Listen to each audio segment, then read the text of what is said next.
Another workplace shooting, this time at a FedEx facility in Indianapolis. Right now, we know 8 people have been confirmed dead. That does not include the shooter. I want to get to Chris Sadeghi, who is in our newsroom. Chris, what is the latest this morning?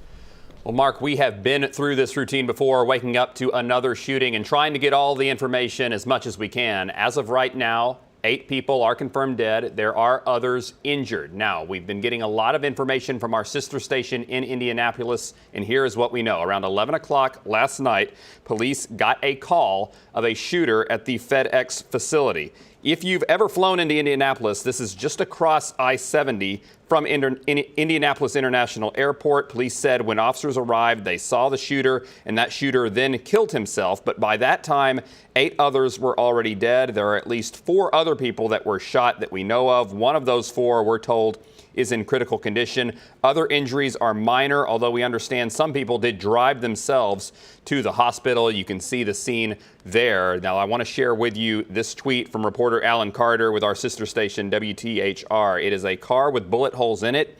He says a FedEx employee was driving in the parking lot when their car was hit with bullets, but she was able to drive away to safety. Police set up a rendezvous point at a nearby hotel where family members could wait to hear from employees. That's where we heard from this man who was working when the shooting was happening.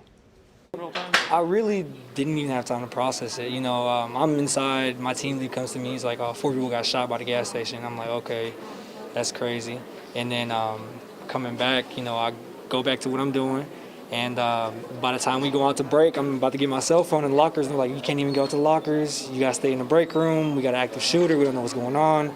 So at that time, it just took a while to process.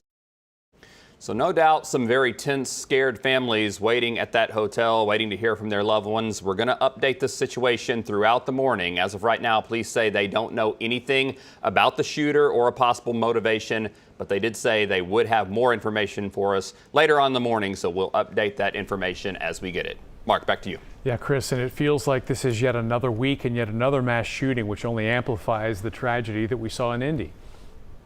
Yeah, I was just looking at an article on my way in saying that 2020 was a relatively quiet year when it came to these mass shootings because of the pandemic, obviously having a part in that. Now here we go, 2021, things are starting to open up again, and unfortunately it looks like the shootings are back as well.